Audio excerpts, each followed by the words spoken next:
नमस्कार दोस्तों, मैं महिमा आज आपको सुनाने जा रही हूँ जानी मानी लेखिका दीप्ति मित्तल द्वारा लिखी हुई कहानी मौसम बदल गए।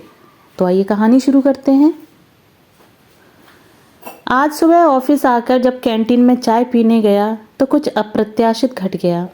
एक लड़की पास से गुजरी। यकायक लगा कहीं स्वाति तो नहीं। धड़कनें तेज हो गईं। मैं उसे जाते देखता रहा। हेयर स्टाइल तो डिफरेंट है, बदन भी कुछ भारी है। स्वाति कैसे हो सकती है? चेहरा नहीं देख पाया। मैंने खुद को समझाया, कहाँ वो कर्ली हेयर, मॉडर्न लुक, लहराती बलखाती चाल वाली पतली दुबली सी लड़की, और कहाँ ये सधे कदमों से चली जा रही स्ट्रेट हेयर वाली भरी भरी टिपिकल सूट वाली लड़की। नहीं नहीं, लेडी। बस एक ही चीज़ कॉमन थी, उस इत्र की महक जिसको मैंने 4 साल भरपूर सूंघा था। शायद इसीलिए वो पास से गुजरते हुए स्वाति का एहसास छोड़ गई। खैर जो भी हो, पर इसमें कोई शक नहीं कि ये धड़कनें जो बड़ी थीं अभी तक नॉर्मल नहीं हुई थीं। जाकर सीट पर बैठा तो काम में मन नहीं लगा। नज़रों के आगे स्वाति के संग बिताए वो खूबसूरत 4 साल घूमने लगे। कॉलेज में हम दोनों साथ थे और प्यार में भी थे। हमारी सोच विपरीत ध्रुवों की तरह थी। फिर भी हमारी रिलेशनशिप 4 साल तक खिंची और फिर हम अलग हो गए। उससे अलग होते हुए पहले पहल तो बुरा नहीं लगा, बल्कि एक तरह के रिलीफ का एहसास हुआ, जैसे कोई उलझाने वाला बंधन कटने पर होता है। मगर बाद में बहुत दुखा लगा, जैसे शरीर का कोई अंग कट गया हो। आदत सी जो हो गई थी उसकी। मैं सीट से उठ खड़ा हुआ और कंपनी में चहलकदमी करने लगा। पार्किंग, कैंटीन, गलियारे, दूसरे डिपार्टमेंट, नज़रें दौड़ दौड़ कर उसी को खोज रही थीं। वो पीले सूट वाली एक बार देख कर तसल्ली कर लूँ, तब शायद शांति पड़े। फाइनली अकाउंट डिपार्टमेंट में वो बैठी दिखाई दी। अरे, शक सही निकला, वो स्वाति ही थी। पर इतना कैसे बदल गई? मन किया दौड़कर उसके पास पहुंच जाऊं, हाल चाल पूछूं, ढेर सारी बातें करूं। कभी पक जाता था मैं उसकी बकबक से, मगर आज कान जैसे तरस रहे थे उसकी आवाज़ सुनने को। अगल बगल उसके कलीग्स बैठे थे और उसने मेरा यूं अचानक से सामने आ जाना सामान्य रूप से न लिया तो सिचुएशन कहीं ऑकवर्ड ना हो जाए। बहुत सोच विचार करके इस बारे में मैंने धैर्य रखना ही उचित समझा। पूरी रात सो नहीं सका। स्वाति के साथ गुजारे लम्हे भूत की तरह पीछे पड़े थे। वो रिश्ता जो प्यार और पैशन से शुरू हुआ था, धीरे धीरे झल्लाहटों और झुंझलाहटों में तब्दील हो गया था। उसमें कुछ बातें थीं जो मुझे जरा भी पसंद नहीं थीं। मैं उसे अपनी सोच के हिसाब से बदलना चाहता था, और कुछ मेरी खास आदतों से उसे चिढ़ हो चली थी। वही सब सोचते सोचते आंख लग गई। सुबह जल्दी ही ऑफिस के लिए तैयार होने लगा। पता नहीं क्यों हाथ उन्हीं चीज़ों की ओर बढ़ रहे थे जो उसे पसंद थी। उसके फेवरेट कलर की शर्ट, डीओ, टाई। क्या कर रहे हो जतिन साहब, अब कोई स्कोप नहीं। मुझे खुद पर हंसी आ गई। गुजरा पीछे छोड़ आगे बढ़ने का दम भरने वाला दिल कहीं तो जैसे अटका है शायद। कैंटीन में नजरें उसे खोज रही थीं। वो टी काउंटर पर खड़ी थी, मगर चाय तो उसे पसंद नहीं थी, कॉफ़ी ही पीती थी। क्या वक्त इंसान को इतना बदल देता है? खैर, अब खुद को उस पर जाहिर करने का वक्त आ गया था। मैं उसकी तरफ बढ़ने लगा। हेलो स्वाति। जैसे ही कहा उसने मुझे जोर देते हुए घूरा। लगा शायद पहचानने की कोशिश कर रही थी। क्या मैं भी बहुत बदल गया हूँ इन 7 सालों में, या ये मुझे बिल्कुल ही भूल बैठी है? मन ने सवाल खड़े किए। उसके चेहरे के भाव बदल गए। लगता है पहचान गई। मुझे उसके होठों से एक परिचित मुस्कुराहट की उम्मीद थी, मगर उसकी नज़रों ने ऐसा तिरस्कार किया कि क्या बताऊं। वो इतनी असहज, इतनी परेशान हो चली, जैसे कि मैं उसका कोई पुराना प्रेम पत्र लेकर उसे ब्लैकमेल करने चला आया हूँ। जतिन, तुम यहाँ? शब्द हलक से रुक रुक कर निकल रहे थे और चेहरे पर हवाइयाँ उड़ गई थीं। हाँ, मैं तो पिछले 5 साल से यही नौकरी करता हूँ, पर तुम्हें कल पहली बार देखा। तुम्हें देखकर बहुत खुशी हुई। उसकी असहजता देखकर मैंने औपचारिक रुख अपना लिया। ओह, मैंने तो अभी ज्वाइन किया है। अच्छा, मैं चलती हूँ, देर हो रही है। कहकर वो ऐसी सरपट निकली जैसे कि मैं उसका एक्स नहीं बल्कि कोई भूत हूँ। वैसे तो एक्स का मतलब ही भूत होता है, यानी गुजरा हुआ कल। मगर क्या मैं इतना गया गुजरा हो गया कि अब 2 मिनट बात करने के लायक भी नहीं रहा? यह बात मुझे गवारा नहीं थी। मैंने उसे दोबारा पकड़ने की कोशिश की, मगर उस मुलाकात के बाद वो कैंटीन में कभी नज़र नहीं आई। मैं उसके डिपार्टमेंट के आसपास मंडराने लगा। सोचा कभी तो सामने टकराएगी, और वाकई मेरा यह प्रयास व्यर्थ नहीं गया। उसने बचकर निकलना चाहा, मगर मैंने रास्ता रोक लिया। स्वाति, तुम मुझको यूँ अवॉइड क्यों कर रही हो? मैं तुमसे थोड़ी देर बैठकर बात करना चाहता हूँ। क्या फ़ायदा जतिन? वो रुकने को तैयार न थी। अरे, क्या फ़ायदे नुकसान को साइड में रखकर हम दो पुराने परिचितों की तरह बैठकर बात नहीं कर सकते? वो अभी भी असहज थी। मैं अब शादीशुदा हूँ और तुमसे किसी भी तरह की बात। शादीशुदा तो मैं भी हूँ, और फॉर योर काइंड इन्फॉर्मेशन बेहद सुखी शादीशुदा। एक 3 साल का बेटा भी है मेरा। तो क्या तुम्हें शादीशुदा लोगों से बात करने की मनाही है? मेरे शादीशुदा होने की खबर सुनकर शायद उसे कुछ राहत मिली। चेहरे पर ऐसे भाव आए जैसे कोई बड़ा खतरा छूकर गुजरा हो। उसने गहरी सांस ली। कहो, क्या बात करनी है? अभी भी बेरुखी धुली नहीं थी। ऐसे ही खड़े खड़े? चलो कैंटीन में बैठते हैं। थोड़ी ना नुकुर काम के बहाने के बाद आखिरकार वो तैयार हो गई।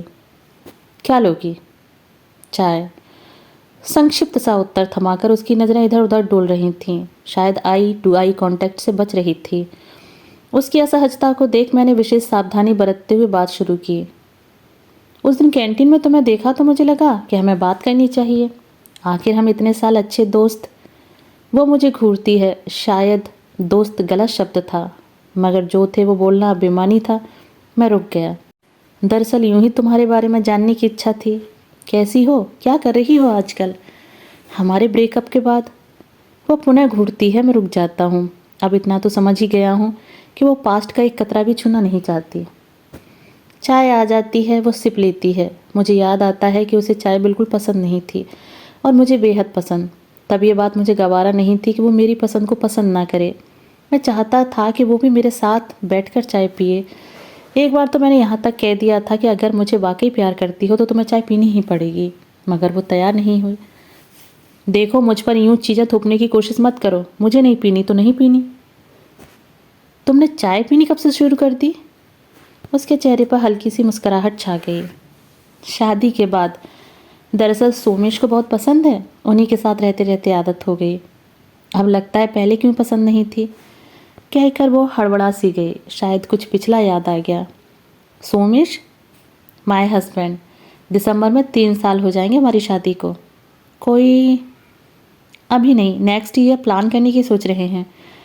उसने मुस्कराकर जवाब दिया। मुस्कुराहट बता रही थी कि अब तक वो थोड़ी कंफर्टेबल हो चुकी है। फिर कंपनी, करियर से लेकर शहर, सड़क, ट्रैफिक तक न जाने कितनी फॉर्मल बातें हुई। मुझे खुशी थी कि वो अब नॉर्मल होकर बात कर पा रही है। तुम्हारी वाइफ? तो हाउस वाइफ होगी ना? उसने जवाब के साथ सवाल दागा। मैंने ठंडी सांस भरी। नहीं, शी इज़ वर्किंग। ओह। अफसोस जताने के बाद संभलते हुए, आई मीन इट्स गुड। वो नीची नज़रें किए चाय के खाली कप में चम्मच घुमा रही थी। शायद भीतर हो रहे मंथन की बॉडी लैंग्वेज थी। मुझे पता है क्या सोच रही होगी वो। कितनी बहस हुई थी इस बारे में हमारे बीच। मैं चाहता था कि वो शादी के बाद हाउस वाइफ बनकर घर संभाले। सच, पहले मुझे लड़कियों का बाहर नौकरी करना जरा भी पसंद नहीं था। मुझे लगता था इससे घर और घर के लोग, खासकर बच्चे, इग्नोर होते हैं। भाभी ने करियर के चक्कर में भैया और घर की जो दुर्गति की थी, शायद उसी से ऐसे बीज पड़े थे मन में। मगर स्वाति बेहद एम्बिशियस थी और मेरे ऐसा कुछ कहने पर काट खाने को दौड़ती थी। तब मुझे लगता था कि मेरा प्यार स्वाति को बदल देगा या मेरी शर्तें उसे झुकने पर मजबूर कर देंगी, पर ना वो बदली और ना ही झुकी। किस जॉब में है तुम्हारी वाइफ? लंबे पॉज के बाद उसने पूछा। ये वो सवाल था जिससे मैं बचना चाह रहा था, क्योंकि इससे मेरी और खिंचाई संभव थी। वो एयर हॉस्टेस है, एक प्राइवेट एयरलाइन में। उसने मुझे ठहरी हुई विजयी नज़रों से देखा। होठों पर तैर आई हंसी जैसे मेरी हार का मखौल उड़ा रही थी। फिर तो घर से बाहर भी रहना पड़ता होगा? हाँ, कभी कभी। तब बेटे को कौन संभालता है? तुम? स्वर व्यंग्यात्मक हो चला था। दरअसल उसके पेरेंट्स पास में ही रहते हैं। मेरे टाइमिंग्स का तो कोई भरोसा नहीं, तब वो उनके पास ही रहता है। गुड। मुस्कुराहट, व्यंग भरे विजयी भाव बरकरार थे। नजरें जैसे कह रही थीं, देखा, तुम्हें बदलना ही पड़ा। आखिरकार तुम ही गलत सिद्ध हुए। फिर तो कुछ और लोगी? कुछ स्नैक्स या फिर एक कप चाय और हो जाए? मैंने बात बदलकर बंदूक की नली अपनी तरफ से हटाने की कोशिश की, मगर उसे तो अब मेरी बखिया उधेड़ने में रस आने लगा। उसने अधूरा छूटा सवाल पूरा किया। फिर तो मिनीज भी पहनती होगी? एयर हॉस्टेस की तो बड़ी ग्लैमरस जॉब होती है, खूब टिप टॉप से रहना पड़ता है। व्यंग्यात्मक हंसी थोड़ी और खिली। मैं चुप रहने के सिवा और कुछ न कर सका। यानी काफ़ी बदल गए हो तुम? तुम्हें तो ये सब बिल्कुल पसंद नहीं था। हमारे बीच फिर एक पॉज उभरा। मैं कहीं खो सा गया। यकीनन पहले वाले जतिन से काफ़ी बदल गया हूँ मैं, पर यह बदलाव इतना धीरे धीरे स्मूथली हुआ कि मुझे पता ही नहीं चला। स्वाति से मेरी बहुत सी अपेक्षाएं थीं। मुझे उसका मिनीज विदाउट स्लीव्स पहनकर बाहर घूमना बिल्कुल पसंद नहीं था। मैं जानता था वो शुरू से ही ऐसी थी, एम्बिशियस, आधुनिक, ग्लैमरस पहनावे को पसंद करने वाली, चुलबुली, चहकती, उन्मुक्त। उसे ऐसे ही पसंद किया था मैंने। मगर जल्दी ही मैं चाहने लगा कि मेरी गर्लफ्रेंड होने के नाते यह उसका फ़र्ज़ है कि वो ऐसे रहे जैसे मैं रखना चाहूँ, ऐसी दिखे जैसे मैं देखना चाहूँ। पता नहीं ऐसा क्यों होता है, हम एक इंसान को चाहने लगते हैं, उस अलग इंसान को जिसके पास अपना दिमाग, अपनी सोच, अपनी इंडिविजुअलिटी होती है, जिस कारण हम उसकी ओर खींचते हैं। लेकिन जल्द ही हम उस इंसान का रिमोट कंट्रोल अपने हाथ में ले लेना चाहते हैं, ताकि वो अपना दिमाग, अपनी सोच, अपनी इंडिविजुअलिटी साइड में रख हमारी कमांड पर चलने लगे। जो ऐसा करने लगता है उसे हम सच्चे प्यार का नाम देते हैं, और जो नहीं करता उसे बेवफा का। क्या सोचने लगे? वह अब मेरी सोच के दायरे में भी एंटर करना चाह रही थी। कुछ नहीं, मैंने भीतरी उमड़ घुमड़ को छिपा लिया। बस यही सोच रहा हूँ कि तुम भी कितनी बदल गई हो। मसलन चाय पीने लगी हो, मिनीज, कैप्री छोड़ सूट और साड़ी पहनने लगी हो। वैसे अच्छी लग रही हो आज साड़ी में, बिल्कुल एक ब्याहता के गेटअप में हो, सिंदूर, बिंदी, मंगलसूत्र। दरअसल इन लॉज साथ ही रहते हैं, इसीलिए टिपिकल बहू की तरह रहना पड़ता है, झेंपते हुए। तो तुम्हें उलझन नहीं होती उनके साथ टिपिकल बहू बनकर रहने से? बड़ी देर बाद सवालों के गोले दागने की मेरी बारी आई। उलझन कैसी? वैसे अब तो आदत भी हो गई है। वो बहुत अच्छे हैं, मुझे बहुत प्यार और सपोर्ट करते हैं। वैसे उन्होंने कभी कोई रोक टोक नहीं की, मगर मुझे पता है कि वो अपनी बहू को ऐसे ही देखना पसंद करते हैं, इसलिए। कहकर वो पल भर को खुद ही सक पका गई, जैसे कोई चोर पकड़ा गया हो। अब विजयी भाव से घूरने की मेरी बारी थी। तसल्ली हुई। मैं बदला तो क्या, उसे भी तो आखिर बदलना ही पड़ा। तुम्हें पार्टीज, डिस्को का बहुत शौक था। इन लॉज के साथ रहते हुए जा पाती हो क्या? दिल कुछ और राज भी जानना चाह रहा था। हमारे मतभेदों का यह भी एक कारण रहा था। कहाँ? सोमेश को तो बिल्कुल पसंद नहीं।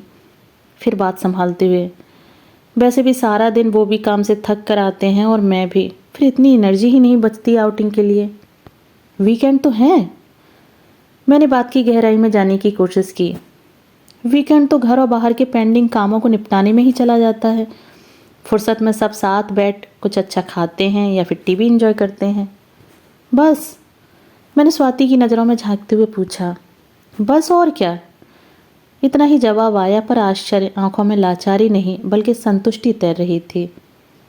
तुम भी बिल्कुल बदल गई हो, मैंने हंसते हुए कहा। वो भी मुस्कुरा उठी। अगर हम पहले ही बदल जाते तो? पता नहीं, यूँ निकल पड़ा मुंह से। जोर जबरदस्ती से इंसानी फितरत नहीं बदलती जतिन। हमारे जैसे इंसान टूट जाते हैं मगर छुपते नहीं। और वैसे भी ट्रांसफॉर्मेशन प्रोसेस की अपनी एक साइकिल होती है, उसे पूरा किए बगैर ट्रांसफॉर्मेशन संभव नहीं। हमारे एक दूसरे के साथ हुए अनुभवों से निकलकर ही हमने दूसरों की खुशी के लिए खुद को बदलना सीखा। कुछ पलों की खामोशी के बाद, काफ़ी देर हो गई है, अब चलना चाहिए। स्वाति उठते हुए बोली। तुमसे बात करके अच्छा लगा। मुझे भी। अब मुझसे कतराओगी तो नहीं? नहीं। मुस्कराते हुए उसने विदा ली। मैं स्वाति को जाते देखता रहा। अपनी एक्स से इस शॉर्ट एंड स्वीट मुलाकात में रोमांस जैसा तो कुछ नहीं था, फिर भी कुछ तो था जिसने दिल को अजीब सी मिठास से भर दिया था। दोस्तों, अभी आप सुन रहे थे दीप्ति मित्तल द्वारा लिखी हुई कहानी मौसम बदल गए। दोस्तों, कहानी आपको कैसी लगी? कहानी के विषय में अपने विचार कमेंट बॉक्स में साझा जरूर कीजिएगा। मिलते हैं एक और नई कहानी के साथ। धन्यवाद।